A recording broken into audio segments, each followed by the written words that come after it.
Hello বন্ধুরা, আমি চলে এলাম ঝুমা পাকশালায়। আজকে আমি তোমাদেরকে দেখো এই যে মূলো দিয়ে টক করে দেখো। মূলোর টক দেখো, এই শীতের দিনে এই চালতা আর তোমার এই যে খেজুরের গুড়, নারকেল কোড়া, আর রয়েছে সর্ষে আর শুকনো লঙ্কা, আর একটু তেল আর নুন তো লাগবেই। যাই হোক, আমি তোমাদেরকে দেখাচ্ছি। দেখো আমি কিভাবে মূলোর টকটা করি। দেখো, আমি প্রথমে কড়াইতে তেল দিয়ে দিচ্ছি। দেখো, তেল দিয়ে দিলাম, আর এই তেলেই আমি দেখো সর্ষে আর শুকনো লঙ্কা ফোড়নে দিয়ে দিলাম। এবারে আমি যে মূলোগুলো ভেজে নিই। মূলোগুলো দেখো আমি এরকম গোল গোল করে কেটেছি, আমি ভেজে নিচ্ছি। এই মূলোর টক আমার মায়ের হাতের। আমার মা প্রত্যেক বছর এই শীতের সময় মূলোর টক করতো, সেটাই আমি তোমাদেরকে করে দেখাচ্ছি। দেখো, মূলোগুলো কিন্তু আমার ভাজা হয়ে গেছে।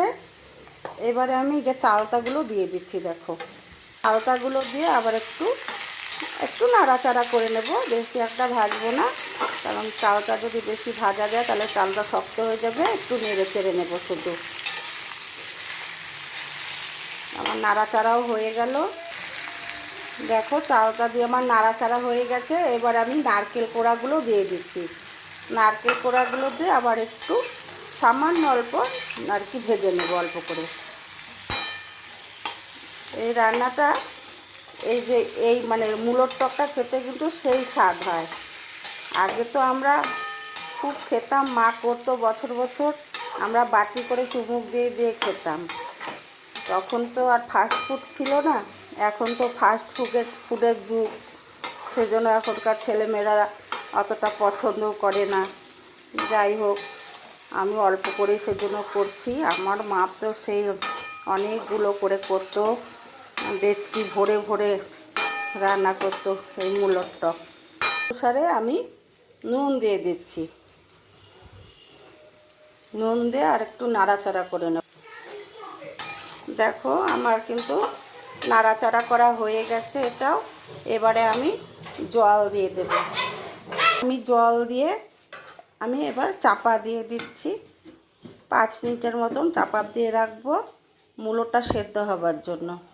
এবার আমি 5 মিনিট বাদে এসে ঢাকনাটা খুলে দিচ্ছি। দেখো, উঠিয়ে দেখি মূলোগুলো সেদ্ধ হলো নাকি।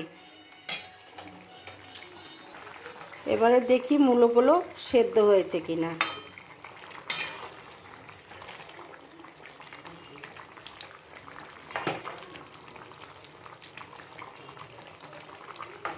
এখনও না পুরোপুরি সেদ্ধ হয়নি, আর একটু সেদ্ধ হবে। 5 মিনিটে সেদ্ধ হলো না, দেখি আরও মিনিট 3 ঢেকে রাখবো।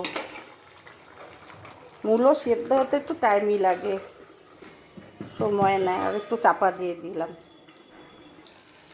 আরও 3 মিনিট বাদে আমি চলে এলাম। এবার ঢাকনাটা উঠিয়ে দেখি মূলোগুলো সেদ্ধ হয়েছে কিনা।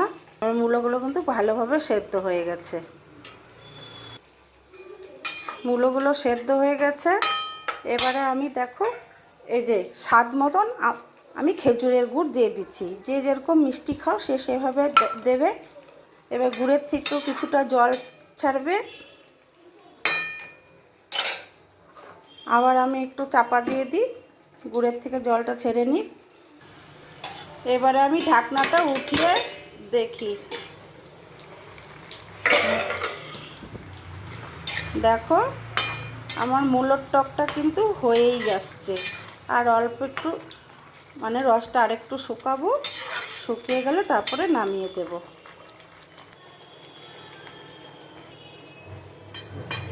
এবারে আমি টকটা এই যে এই পাত্রটাতে নামিয়ে দিলাম। দেখো, তোমাদের যদি ভালো লেগে থাকে আমাকে লাইক কমেন্ট করো, শেয়ার করো। সকলে ভালো থেকো, সুস্থ থেকো। তোমরা এভাবে রান্না করে খেও, দেখবে খুব ভালো লাগে। দেখো, এরকম একটু পাতলা পাতলা হবে। হ্যাঁ, টক তো এটা এরকম পাতলা পাতলা হবে। দেখবে ঠান্ডা ঠান্ডা করে খেতে হবে, খুব ভালো লাগে খেতে।